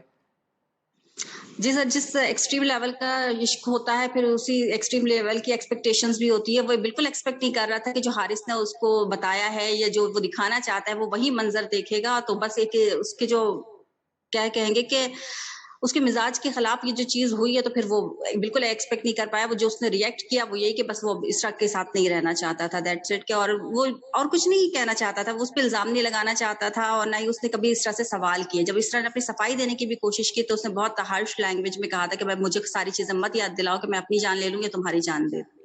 तो तो इस आप तरह ये की चीजें। आप ये समझती हैं एज द राइटर जिन्होंने ये कहानी लिखी कि इसमें किसी तरह के कोई लूप होल्स नहीं थे, या कोई इसमें जो प्लॉट के अंदर जो हम वीकनेसेस पॉइंट आउट हम अपने रिव्यूज में भी बात करते आ रहे थे, आपके नजरिए में इसमें कोई एज सच खराबी नहीं थी? जो भी हुआ उस सब की एक जस्टिफिकेशन मौजूद है? जी सर, क्योंकि जाहिर हर इंसान अपने मिजाज के हिसाब से रिएक्ट करता है। हारिस का जो कैरेक्टर था आपने देखा, हारिस अपने मिजाज के हिसाब से रिएक्ट किया। इसरा को ये था कि मैं अपने कैरेक्टर की गवाही नहीं दूंगी, लेकिन सॉरी, अब फिर भी ये आपने कोशिश हारिस की की कि बात की, हारिस की वालदा का इंतकाल हुआ प्लेन क्रैश। एक तो ये भी एक रिकॉर्ड है, उस दिन आमना बात करनी थी रिव्यू में कि एक ऐसा ड्रामा है जिसमें दो प्लेन क्रैश हुए हैं, और आई थिंक 4 या 5 कैरेक्टर्स जो हैं वो ड्रामे में मरे हैं। बट एनीवे, हारिस की वालदा का प्लेन क्रैश हो जाता है, और हारिस ऑब्वियसली बड़ा अपसेट है क्योंकि उसकी वालदा के अलावा दुनिया में कोई नहीं है। और वालदा के जनाजे के फौरन बाद उसकी जिंदगी का वाहिद मकसद इसरा को पाना है। तो ये भी मुझे तजाद समझ में, ये भी मुझे जो हारिस के अंदर इमोशन था बिल्कुल समझ में नहीं आया कि एक तरफ उसने अपनी वालदा को खो दिया है, लेकिन उसका पूरा फोकस, उसकी सारी एनर्जी इस वक्त भी इसरा के साथ अपना रिलेशनशिप बचाने में, जो कि रिलेशनशिप था ही नहीं पहले दिन से। उसके बारे में आप क्या कहना चाहेंगी? सर असल में इशू ये होता है कि हम जो पेपर्स में लिखते हैं वो आइडिया कुछ और होता है, जो स्क्रीन पे दिखाया जाता है वो भी हम भी आपके साथ ही देखते हैं, और हमें भी उस पे थोड़ी सी जो अच्छाई होती है वो भी नजर आती है, जो बुराई होती है वो भी नजर आती है। बेसिकली ये उसी दिन का सीन नहीं था, ये उनके स्वयं का सीन था, जब वो इसरा और उसकी वालदा जो आती हैं, वो कुरान खानी का भी सीन था। फिर उठकर वो जो है अर्शिन से बात करना चाहती है इसरा, और अर्शिन उसका सामना नहीं करना चाहती, तो फिर अर्शिन हारिस के साथ जाकर वो बात करके उसको कहती है कि मैं उसका सामना नहीं कर पा रही, और ये और फिर इसरा सारी बातें सुनती है। तो ये सारी चीजें एस्टेब्लिश होती हैं, तो बस वही ये कुछ चीजें एडिटिंग में निकल जाती है, कुछ ये, और फिर वो आप लोगों को फिलर लगती है कि ये गैप है या कहानी कहाँ से कहाँ जंप कर गई, तो ये इशू होता है। अदरवाइज हम कहानी को बड़ा स्मूथली लिखते हैं। ये मैं अपनी तरफ से तमाम राइटर की तरफ से जस्टिफिकेशन दूंगी कि हम लोग इस तरह नहीं है कि आज हम किसी की डेथ हुई और हमने फिर वो शादी की बात कर दी, तो ऐसा नहीं था। वो तीसरे दिन का या चौथे दिन का सीन था। ठीक है, वो डायरेक्शन में आप बता रही हैं कि लैप्स हो गया एग्जीक्यूशन में। अच्छा, ये एक जो बात हमने की अभी, जो मैं कह रहा था कि इतने किरदारों को आपने मार दिया और एक ही ड्रामे में 2 प्लेन क्रैश दिखा दिए, ये कैसे ख्याल आया आपको इनकॉर्पोरेट सर करने देखिए, का बीच में? मारने का तो ये जो वर्ल्ड रिकॉर्ड है ये क्या हमारा। आजकल के राइटर्स के लिए कन्वीनियंट हो गया कि किसी भी किरदार को अगर मारना है तो बस प्लेन क्रैश को दिखा दिया जाए? अच्छा नहीं, मेरे ज़हन में बिल्कुल यही चीज़ें आई थी, और मैं बहुत कम ड्रामे देखती हूँ, तो मुझे बाद में आप लोगों के रिव्यू से ही पता चला कि जी हर ड्रामे में सब प्लेन क्रैश में ही मर रहे हैं, तो मुझे भी बड़ी हंसी आई थी इसको सुनकर। लेकिन देखें सर, वकार साहब की डेथ, इसरा के वालिद का जो है वो तो एक नेचुरली थी कि एक बेटी के साथ ये मामला हो गया, बाप को शर्म से हार्ट अटैक हो गया, ये जो वो बर्दाश्त नहीं कर पाया जो भी। और निम्रा के लिए हमें करना पड़ा, क्योंकि जाहिर है निम्रा को निम्रा के यहाँ पे वालिदैन को जो आपने मारा, उसकी क्या जरूरत थी? सर उसकी जरूरत ये थी कि अगर उसके वालिदैन जिंदा हो रहते तो वो शाहजेब के घर में स्टे क्यों कर रही होती, तो रीजन होनी चाहिए थी ना। और फिर सबसे ठीक बड़ी है, बात, जब उसके वो वालिदैन की वैसे डेथ नहीं हुई जा तो फिर सकते थे मरी या उम्रा करने, मतलब अगर उम्रा करने वो गए थे तो वो हज करने चले जाते तो 40 दिन में पीछे ये सारा ट्रांसपायर कर जाता। हाँ ये था, लेकिन उस तरह शायद हज का सीजन नहीं था, तो फिर हमने फिर उम्रा पे रखा अच्छा उनको। अच्छा। लेकिन मैंने तो हारिस की वालदा को जो आपने मार दिया, उसकी क्या रीजनिंग थी? सर एक कैरेक्टर, ये जो भी वो बेटी, उसका कोई काम नजर नहीं आ रहा। आपको लग रहा है कि बस वो एक कैरेक्टर ऐसा है कि आप इसको, मतलब इवन को हारिस को भी सबक देना था कि भाई उस बंदे के पास कुछ नहीं अलावा माँ के, और उसको माँ की भी बात समझ नहीं आ रही, जबकि वो बड़ी खातून ऐसी थी। आपने देखा हो कि जब हमारे मेन कैरेक्टर्स के वालिदैन नहीं मान रहे थे, एक दूसरे के अगेंस्ट थे कि बच्चों की पसंद नहीं अपनानी, जैसे शाहजेब के वालिदैन हैं, वालिदा थी, और इसरा के वालिदैन थे। लेकिन आपने हम नोटिस किया हो कि ये नेगेटिव कैरेक्टर्स के वालिदैन बड़े अपने बच्चों के सपोर्टर थे। हारिस की वालिदा है, वो बिल्कुल बेचारी बार बार मना ये करती क्यों थी कि नहीं करते हैं? इसरा ऐसा क्यों होता है कि नेगेटिव कैरेक्टर्स के वालिदैन सपोर्ट करते हैं और जो अच्छे बच्चे होते हैं उनके माँ बाप सपोर्ट नहीं करते? तो सर ये तो फिर वही आ रहा है कि बचपन से उन्होंने गलत सपोर्टिंग की होगी। मतलब बचपन से गलत सपोर्टिंग की होगी, इसलिए बच्चे बुरे निकलते हैं। हाँ, फिर बच्चों के, फिर जाहिर देखिए आप, जब उसको नजर आ रहा है, जबकि इवन के समीरा की वालदा को कि बेटी किस तरह कह रही है, वो किस वे में कह रही है कि मैंने इसकी शादियां करवानी, हम दोनों ने वहां राज करना, वो सारा कुछ जानती थी। ये समीरा की वालदा को सब कुछ पता था कि बेटी क्या कर रही है, और इतनी बार इंसल्ट होने के बाद बेटी बार बार दुल्हन बन रही है, उसके बावजूद उनकी लालच खत्म नहीं हो रही। तो फिर आप मुझे ये बता दे, तो फिर ये पॉजिटिव कहाँ से साइट है ये? अच्छा, ये बताएं कि ये एंड में हारिस मरा है, ये कोमा में रहेगा, या ये कंक्लूजन हुई क्या उसके कैरेक्टर की? सर वो कोमा में ही रहेंगे वो साहब, क्योंकि उनको मकामे इबरत बनाना था कि भाई आप किसी को पाने के लिए जुनून, एक जुनून दिखाना सिर्फ हमें शाहजेब के कैरेक्टर में नहीं था। आपने नोटिस किया हो तो इसमें, इस ड्रामे में जो है तमाम कैरेक्टर्स ही कुछ ज्यादा एक्सट्रीम पे थे। इसमें निम्रा भी कह सकते हैं, समीरा भी कह सकते हैं। समीरा को लालच था पैसे का, पावर का। निम्रा को था कि शाहजेब को हासिल करना, और हारिस की भी यही अटेंशन थी कि वो इसरा को हासिल करना चाहता। तो फिर बेसिकली ये दिखाना था कि जुनून का अंजाम जो है वो बुरा ही होता है। बुरा शाहजेब के साथ भी हुआ, क्योंकि आपने देखा कि जब इसरा ने उसको उस नहज तक लाके रख दिया कि वो डाइवोर्स तक तैयार हो गया, जबकि उसने उसकी कैरेक्टर्स की गवाही के लिए आप देखें कि उसके भाई तक से मार खाई है। वो ऐसा बंदा जो बाद में कहता है कि मैं ऐसे लहजे का आदी नहीं हूँ, वो इसरा के कैरेक्टर है, उसकी गवाही देने के लिए वो मार तक खाकर आया उसने, और कब बताया तक नहीं, कंप्लेन तक नहीं की। तो वो इस तरह का है कि जुनून भाई आप किसी भी फॉर्म में, वो अच्छा नहीं है, वो आपको जो है वो नीचे लाकर ही रहता है। निम्रा ने एंड में खुदकुशी कर ली, और एक काफ़ी अरसे से एक डिबेट ये चल रही है कि हमारे ड्रामों के ज़रिए किरदारों को जब खुदकुशी करते दिखाया जाता है तो इस अमल को नॉर्मलाइज कराने की कोशिश की जा रही है। आपका इसके ऊपर क्या ओपिनियन है? सर मैं भी इसी चीज की कायल हूँ, जो सच कहूँ तो फर्स्ट ड्राफ्ट में मैंने भी निम्रा को नहीं मारा था। मुझे लगा था कि नहीं, ये निम्रा को नहीं मारना चाहिए, उसको थोड़ा सा ये दिखाना चाहिए कि अब वो थोड़ी सी जो है अपनी सेल्फ रिस्पेक्ट पे आ जाए कि भाई एक बंदा मुझे बार बार रिजेक्ट कर रहा है, बार बार दुल्हन बनावा छोड़ रहा है, तो फिर मैं लानत भेजूं इस पे। लेकिन नहीं, तो फिर ये वही मैं आपसे कहा कि जो एक टीम वर्क होता है तो फिर सबकी अपनी होती कि नहीं, एक ऐसी लड़की जो बहुत ज्यादा क्रेज में रही कि भाई शाज़ेब ही चाहिए और फिर वो एकदम से पीछे हट जाए तो वो कैरेक्टर उसका बिल्कुल चेंज हो जाएगा। तो फिर हमें ऐसा नहीं चाहिए था, हमें उसके जुनून को फिर अंजाम पे पहुंचाना पड़ा। तो आप मेरे ख्याल में ढके छुपे अल्फाज में ये कह रही हैं कि निम्रा को खुदकुशी कराना आपकी ख्वाहिश नहीं थी, ये आपको चैनल की तरफ से इंडिकेशन दी गई। कह दें खुल के। हाँ सर, ये जाहिर हाँ, चलें ये ठीक होता है है, सर कि चलें ठीक है, हाँ, मैं ये आपकी खामोशी को, मैं नहीं आपकी खामोशी से नहीं, जवाब मैं खुद ही खामोश बिल्कुल नहीं हूँ। मैं आपका जवाब दे रही हूँ कि देखिए आपने कि आप लास्ट एपिसोड के आप अगर जो है वो कमेंट्स पढ़ ले तो किसी को एतराज नहीं हुआ, क्योंकि सभी यही चाहते हैं कि भाई बुरे का अंजाम बुरा ही दिखाया जाए। नहीं तो मेरा देखें, ख्याल है अब ये ये भी एक और बड़ी डिबेट है रेहाना साहिबा, कि हमारी जो ऑडियंस है वो कितना इन सेंसिटिव जो इश्यूज हैं या सेंसिटिव चीजें उनको समझती है, उनकी गहराई को समझती है। तो अगर ऑडियंस नहीं समझती तो क्या ये जिम्मेदारी लिखने वालों के ऊपर या बनाने वालों के ऊपर आयद नहीं होती कि वो ऑडियंस को एजुकेट करें, या जिन मामलात में ऑडियंस इतनी बारीक बीनी से मामलात को नहीं समझती उसकी उनको थोड़ी सी अवेयरनेस दें? सर बेशक ये हमारा जो है काम है, लेकिन मसला ये है कि हमारी व्यूवर्स चॉइस हमें बहुत ज्यादा जो है बाउंड कर देती है। हम नहीं कर पाते कुछ भी। जैसे आपको लगा कि नैना ने यू टर्न लिया, तो फिर यही सेम डायलॉग अगर निम्रा दस्तबरदार हो जाती कि जी मैं पढ़ने जा रही हूँ, या मैंने छोड़ दिया, या मैं किसी और से शादी कर रही हूँ, नहीं, तो नैना फिर की तो यही आपने आता कि एक्सप्लेनेशन दे दी ना कि बीच में सीन्स थे जो हमें दिखाई ही नहीं गए, वो एडिट में निकल गए। तो जी अगर कोई जी एक्सप्लेनेशन मैंने होती तो हम उसको जी, तो एक्सेप्ट मैं कर यही लेते। कह रही हूँ कि इसी तरह फिर इसके लिए कैरेक्टर में भी दिखाया जाता है ना कि एक बंदी जो शुरू दिन से पागल हो रही है शाज़ेब के पीछे, वो फिर क्यों बैक करेगी? जब उसने इंतहाई कदम तक उठा लिया, वो हर हाल में उसको पाना चाहती है, वो जिद हो गई है उसको कि भाई एक बंदा मुझे रिजेक्ट किए जा रहा है तो मैंने इसको हासिल करना है। वो हारिस को यूज कर रही है, वो प्लान किए जा रही है, वो इस तरह से अपनी नफरत का इजहार कर रही है, लेकिन वो पीछे नहीं हट रही। तो ऐसे बंदे जिनमें सेल्फ रिस्पेक्ट नाम की चीज नहीं है, तो फिर आप उनमें और क्या कह सकते हैं, वो और क्या करेंगे?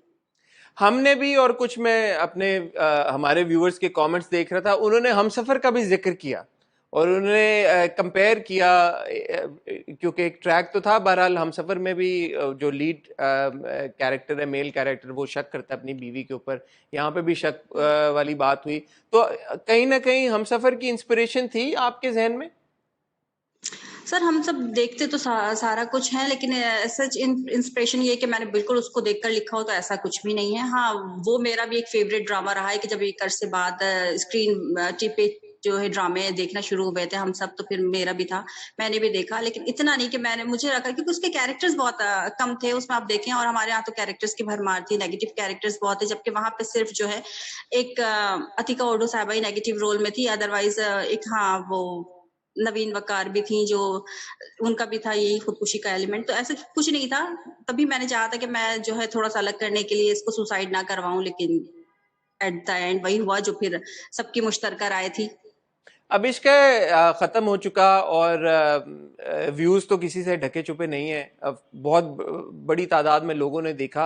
आपको ज़ाती तौर पे कैसा फीडबैक आया अपनी फैमिली, फ्रेंड्स, अपने सर्कल से और इंडस्ट्री से भी? क्योंकि आप तो बता रही थी कि आपके स्क्रिप्ट तो पहले ही अभी ऑन एयर नहीं हुए थे, तभी उसके ऊपर कॉन्वर्सेशन शुरू हो गई थी। और इश्क है के बाद किस तरह का रिस्पॉन्स मिल रहा है आपको?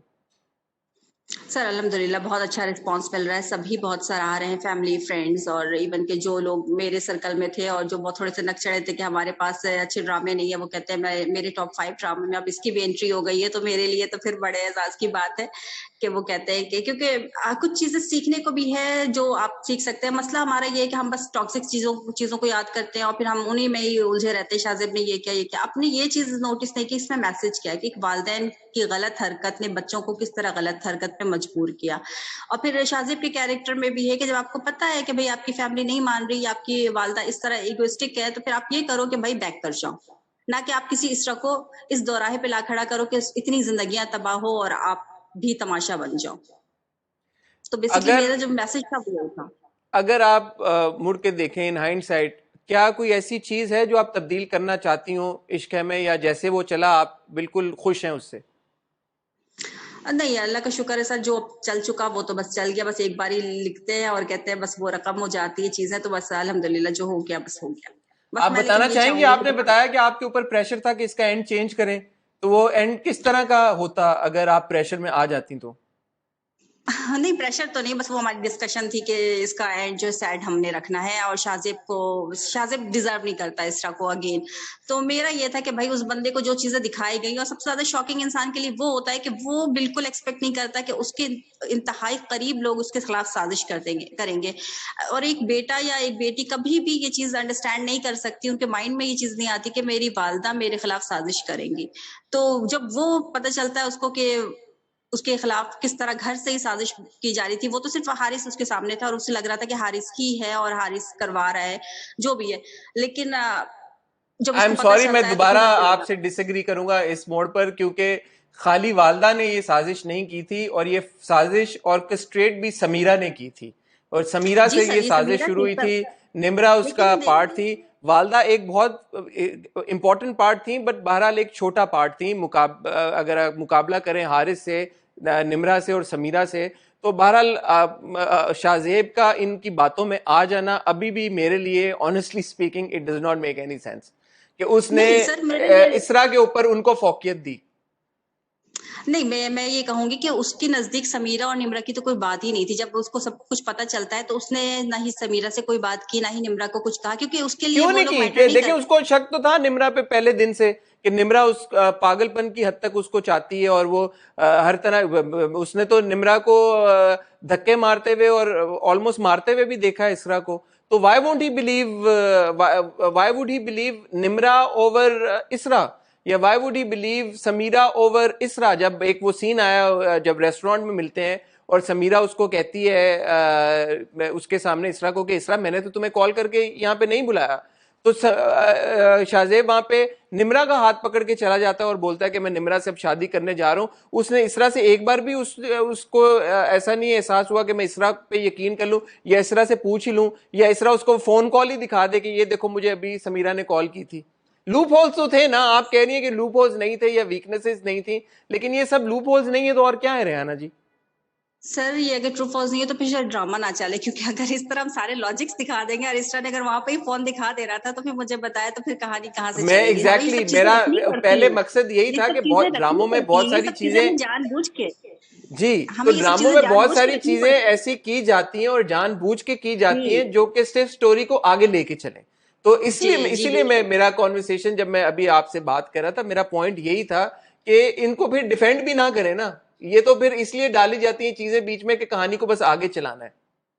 नहीं वो बात आपकी बेशक है, लेकिन जहां मैं शाहजेब की बात कर रही थी कि भाई वो अपनी वालदा के लिए, देखिए जो चीज जिसके लिए अहम होता है उसके लिए वालदा अहम थी, उसके लिए वो दोनों अहम नहीं थी, तो उसने अपनी वालदा से ही नाराजगी का इजहार किया और बनता भी था, क्योंकि अगर वालदा ही ना चाहती हैं अपनी लेकिन भांजियों बातों में को। तो सबकी आ रहा था ना, खाली वालदा की बातों में नहीं आ रहा था ना, वो तो हारिस की बातों में भी आ रहा था, वो तो समीरा की बातों में भी आ रहा था, वो तो निम्रा की बातों में भी आ रहा था। तो अगर हाँ खाली ये भी वालदा बात है, की वो बातों उसका में एक आके वो ये है। कदम उठाता तो फिर तो मैं आपकी बात से एग्री करता, लेकिन बातों उसने में तो नहीं सर, वो उसको जो मंजर जी उसको जो मंजर दिखाए जा रहे थे वो उन चीजों को देख रहा था बस, वो बातों में तो बार बार अगेन वो आना ही मंजर पे नहीं। यकीन कर रहा था, वो अपनी बीवी पे यकीन नहीं कर रहा था जिसे वो इश्क तो करता इस है। सर इसरा ने आखिर में यही तो कहा कि तुम्हें जो दिखाया गया तुमने उस पे भरोसा किया, तुमने मेरी बात पे भरोसा नहीं किया। आपको डायलॉग्स में वो सारी जवाबात मिल जाएंगे अगर आप फिर से देखें तो। लेकिन इसरा ने फिर उसको माफ भी कर दिया। अच्छा चले, सर मुझे करना एक पड़ा। एक जो मुझे जाती तौर पे मेरी एक ऑब्जर्वेशन थी, जो शाहजेब के सबसे दूर के रिश्तेदार थे या कनेक्शंस थे, वो उसको शाह कह के मुखातिब करते थे। इसकी क्या वजह है? कभी उसको उसकी बीवी ने या उसकी माँ ने शाह कह के नहीं बुलाया? सर विलव शाह जो है कंपनी की मैं सीईओ कहूंगी कि मैं शायद हूँ, क्योंकि वी लव और शाह क्लब की असल सीईओ तो आप ही हैं, चेयरपर्सन है आप। जी तो फिर मैं ये कह रही हूँ कि ये सारा कुछ मेरा किया धरा है, मैं इस कहते हैं कि इस खता की सदावार हूँ। असल में इशू ये है कि मुझे शाह नाम बहुत पसंद है और मैंने जो पूरा जो स्क्रिप्ट है वो शाह के नाम से ही लिखा है। अच्छा, और तो फिर ये है, लेकिन ये डायरेक्टर साहब हमारे हैं, उन्होंने मेन कैरेक्टर्स को तो शायद वो याद करवा दिया शाहजेब, और आपके बकौले हमारे जो हम क्लब के मेंबर हैं वो जरा भूल गए, तो वो शाह कह जाते थे, तो मुझे भी बड़ी हंसी आती थी स्क्रीन देखकर और आप लोगों के व्यूज देखकर कि ये शाह विलप शाह कम तो फिर ये जस्टिफिकेशन है कि मैंने पूरे स्क्रिप्ट में शाह ही लिखा है उसका नाम। चले को आपने एक बात तो मान ली और कुछ माना नहीं माना, एक तो मान ली कि कहीं ना कहीं लैप्स हुआ है। हाँ, ये है तो सर, एक जब चीज बनकर आती है सर, ये बहुत आसान काम नहीं है, मुख्तलिफ प्रोसेस से गुजर के एक चीज सामने आए तो फिर रह जाती है खामियां। स्क्रिप्ट का ये होता है कि सर हम 10 लोगों से गुजर कर जाता है तो फिर कोई ना कोई खामी नहीं रहती, लेकिन जब डायरेक्शन के बाद सारी चीजें आती है तो हम भी आपके साथ ही स्क्रीन पे देखते हैं, और जो खूबियां खामियां आपको नजर आती है वो हम भी पॉइंट आउट करते हैं, लेकिन हमसे वो गलती करते हैं और हर काम में ही गलती रह जाती है। कुछ अच्छी चीजें भी बहुत आती हैं और कुछ रह जाती हैं, वो हम भी उसको जो एडमिट करते हैं। रियाना साहब, मूविंग फॉरवर्ड आपका क्या विजन है स्क्रिप्ट्स को लेके? किस तरह की कहानियां आप दिखाना चाहती हैं टेलीविजन के ऊपर? सर किस तरह की कहानियां है सर, ये बहुत अच्छा सवाल है और इस दौर में बहुत बुरा भी है क्योंकि जो हमारा स्क्रीन चल रहा है इस वक्त उसमें आप अच्छी चीजें एक्सपेक्ट नहीं कर सकते। बहुत अच्छी चीजें हमारे बट इश्क है तो व्यूअर्स बहुत पूरी। अच्छा है, अभी आपने भी बताया रिएक्शन भी बड़ा अच्छा है, लोगों ने टॉप हाँ 5 में वो इंक्लूड लेकिन कर मैं लिया। ये कहूंगी सर कि ये जो सियासत और साजिश और ये जो हमारा चल पड़ा है एक सिस्टम कुछ अरसे से, तो बस वो हम उसी सिस्टम का हिस्सा हैं और कुछ अलग अगर हट कर दिखाना चाहें तो पॉसिबल नहीं है। इवन कि मैं कहूंगी कि अभी मेरा एक वन लाइनर इस बात पे हटा दिया कि मैंने कहा भाई इसकी कहानी बहुत अच्छी है, आप इसको क्यों रिजेक्ट कर रहे हैं? तो फिर वो कहा गया कि हमें अच्छी कहानियां नहीं चाहिए, हमें जो है जो स्क्रीन पे चल रहा है हमें वो चाहिए। तो बस अब फिर उसके बाद तो कोई बात ही नहीं बचती कि हमारे व्यूअर्स जो चाहते हैं वो चल रहा है और हम उसको ही दिखाने पे मजबूर हैं। तो आप इस प्रेशर में गिव इन कर देंगी, या जैसे आपने बताया आपने बीच में ब्रेक भी लिया, 12-13 साल का आपने लिखना छोड़ दिया था, आप चाहेंगी कि आप प्रेशर में आके यही साजिशी कहानियां लिखें, या आप चाहेंगी कि आप बेहतर होगा कि लिखें ही ना, एज अपोज टू बुरा कंटेंट लिखें? सर मेरी तो पूरी कोशिश होगी कि मैं अगर कुछ मानूं तो कुछ मनवाऊं भी। जैसे इश्क है में मैंने ऑनेस्टली स्पीकिंग जब इस सियासत और साजिश की चीजें 4 एपिसोड चली और मैंने कंप्लेन की कि भाई ये तो नेगेटिव कमेंट्स बड़े आ रहे हैं, तो मुझे बड़ा आराम से मशवरा दिया रियाना रेटिंग भी देख लेना आप, और वही हुआ कि रेटिंग आई। तो ये तो तब की बात है कहने जब का आप यही लिख रही मतलब, थी, तो आपके पास ऑप्शन था कि आप इसको तब्दील कर सकती थी? नहीं नहीं, ये अभी जब चल रहा था स्क्रीन पे, क्योंकि मैंने काम तो इनफैक्ट 4 माह 5 माह पहले ही मुकम्मल कर लिया था, तो अब ये जब चल रहा था तो ही ये जब नेगेटिव कमेंट्स आए मैंने तो देखे तो फिर फिर मैंने ये आपने कंप्लेन। कंप्लेंट की क्या? क्योंकि लिख तो चुकी थी आप और वो चल तो रहा था और हाँ आप ही ने लेकिन लिखा था तो। मैंने ही लिखा था, लेकिन मैं उस वक्त जब मैं लिख रही थी तब भी मैंने एतराज किया था और मैंने वो अपना एतराज अगेन रजिस्टर्ड करवाया कि भाई ये चीज हो रही है। तो उन्होंने फिर मुझे लाजवाब किया कि जब रेटिंग आएगी तब आप देखिएगा, और जब रेटिंग आई तो मैंने भी देखा, दुनिया ने भी देखा। तो फिर कहने का यही मतलब है सर कि मैं हूँ, चैनल है या प्रोडक्शन, हमारा कोई भी रोल नहीं है। सारा ये कुछ डिपेंड करता है आपके व्यूवर्स पे, आपके व्यूवर्स क्या देखना चाह रहे हैं। वही बात मुझे बार बार रिमाइंड करवाई जाती है जब मैं कहती हूँ नहीं ये किरदार बहुत ज्यादा नेगेटिव हो रहा है, तो मुझे कहा जाता है कि रिहाना नेगेटिव ही लोग देखना चाहते हैं, हमारे यहाँ आपके नजरिए नेगेटिविटी में, आप ज्यादा। राइटर हैं, आपने इतना लिखा, आपके नजरिए में व्यूअर्स क्यों चाहते हैं इस तरह की कहानियां देखना टीवी के ऊपर? सर हमारे व्यूअर्स को मैं ये कहूंगी कि उनको आसान चीजें अच्छी नहीं लगती। उनको जो है वो बहुत आप सिंपल खाना दे दें तो शायद वो नापसंद करें, उनको 12 मसालों की चाट पसंद है। और आजकल इतना कंपटीशन का दौर है कि हर चैनल को आप एक बटन का आपका मोहताज है, आप कहीं से कहीं स्विच कर जाते हो। तो व्यूअर्स को हुक करने के लिए चैनल, प्रोडक्शन और राइटर को ऐसा जो है वो कंटेंट लाना पड़ता है जो आपका व्यूअर रुक कर दे। कि आप देख लें कि इस वक्त एक अंदाजे के मुताबिक 25 से 30 ड्रामे मुख्तलिफ चैनल्स पे 7 to 10 PM के स्लॉट पे चल रहे होंगे। बात कितनों पे हो रही है, रेटिंग कितने की आ रही है, ये हमें देखना पड़ता है। तो फिर वही होता है कि जो दिखता है वो बिकता है और फिर हमें उसी पे चलना पड़ता है। ये बस एक हम सब मजबूर है इस सिस्टम के तहत, और ये सिस्टम कौन बनाता है? हमारे व्यूवर्स। अगर व्यूवर्स कहते हैं ना, मैंने ऑनेस्टली मैंने जब मुझे ऑफर की गई शुरुआत में तो मैंने यही कहा कि स्क्रीन चेंज हो जाएगा मैं तब लिखूंगी। तो मुझे बड़े आराम से मशवरा दिया गया कि स्क्रीन के लिए तो तुम बैठी रहो 10-20 साल के लिए, ये नहीं होता अभी चेंज। और वही हुआ, मैं 5 साल से 6 साल से यही चीजें मुसलसल स्क्रीन पे देख रही हूँ। तो स्क्रीन सर उसी दिन चेंज होगा जिस दिन हमारे व्यूअर्स चेंज हो जाएंगे। ठीक है, अभी कुछ आपका पाइपलाइन में है कोई ऐसा प्रोजेक्ट जो आने वाला हो? आपने वन लाइनर का जिक्र किया, वो अभी किस स्टेज में है? जी सर, अभी मेरे कुछ प्रोजेक्ट्स चल रहे हैं, कुछ की जो है वो अभी शुरुआत है, कुछ की जो है वो अभी शूट पे जाने वाला है। तो ये सब चीजें थोड़ी कॉन्फिडेंशियल है तो मैं अभी नहीं करूंगी। इंशाल्लाह आप आने वाले वक्तों में जरूर अपडेट होते रहेंगे कि चीजें आ रही हैं। ठीक है, एक छोटा सा जाती सवाल, अगर आप बुरा ना मनाएं, जो इंडस्ट्री का हिस्सा होते हैं उनको बहुत शौक होता है कि वो आए, सामने आए और एक उनका नाम हो, लोग उनको पहचाने जाने। आप में एक खसूसी बात ये भी है कि आप कैमरे के सामने नहीं आती और आप बिहाइंड द बुक या बिहाइंड द पेपर या बिहाइंड द कैमरा रहना पसंद करती हैं। इस डायनामिक को आप कैसे एक्सप्लेन करेंगी? सर, मुझे लगता है कि हर काम आपको अपनी हद तक रहकर करना चाहिए, तो वो ज़्यादा अच्छा रहता है और मुझे मेरा काम आगे करना है और मुझे अपने काम से अपनी पहचान बनानी है, ना कि अपनी शख्सियत से, ना कि अपनी पर्सनैलिटी से, ना ही कि अपनी ड्रेसिंग से। तो मेरा ये बेसिकली ये होता है कि हम क्यों एक्स्ट्रा फ़िज़ूल में चीज़ें करें, वरना करने को तो हम फ़ेसबुक पे अपने 10 सोशल ऐप पे या इंस्टा पे इधर-उधर अपनी तस्वीरें अपलोड करें, ये करें, तो फिर इस तरह की शोहरत में हम एक राइटर में और एक मॉडल में मेरा ख्याल है फ़र्क रहना चाहिए। तो मुझे लगता है कि जो चीज़ हमें अपनी चीज़ें दिखानी है, वो दिखानी है। आपको बेसिकली ये इंटरव्यू देने का भी जब आपने मुझे अप्रोच किया, तो मुझे भी यही, मैंने आपसे सोचने का टाइम लिया था और मैंने यही कहा, लेकिन मुझे इस पे बात करनी थी। बहुत सारे सवालात के जवाबात भी देने थे, जो चीज़ें आम लोगों को नहीं पता होती या फिर देखने वाले को नहीं समझ आती, और जबकि हम लिखते हैं, हम इसका हिस्सा होते हैं, तो हमें पता था। तो मुझे था कि मुझे इसका जवाब देना चाहिए। तो बेसिकली यही एक वजह थी। ठीक है, आई होप कि जो सवालात आपके जहन में थे और मुझे पता है कि मेरे जहन में जो सवालात थे वो तो मैंने आपसे पूछ लिए। कुछ मिस तो नहीं हुआ? कुछ और आप मजीद अगर ऐड करना चाहें तो?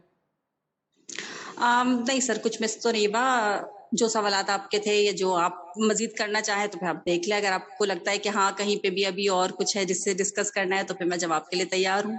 नहीं, बहुत शुक्रिया। मेरे ख्याल में इश्क से रिलेटेड हम जितनी बात कर सकते थे वो हमने कर ली। बाकी जो ऑडियंसेस हैं वो अपना फीडबैक कमेंट के ज़रिए आप तक पहुंचाएंगे ज़रूर, और अगर आप किसी को पर्सनली जवाब देना चाहें तो आप ज़रूर दीजिएगा। रेहाना साहिबा, बहुत शुक्रिया, आपने मुझे ज्वाइन किया। I wish you all the best for your upcoming projects, और इंशाल्लाह जैसे जैसे आपके आगे प्रोजेक्ट्स आएंगे हम ज़रूर उनको रिव्यू करेंगे और उन पर भी बात करेंगे, और इंशाल्लाह मौका मिला तो आपसे भी दोबारा बात करेंगे। बहुत शुक्रिया सर, आपने भी टाइम निकाला, आपने अप्रोच किया और आपने फिर चाहा कि हम इश्क है पे बात करें। बहुत शुक्रिया। मेरे लिए एजाज़ की बात है कि आपने एक न्यू कमर राइटर को बहुत जल्दी ये मकाम दिया। बहुत शुक्रिया आपका। Thank you ji, thank you very much Rehana Sahiba. Thank you sir.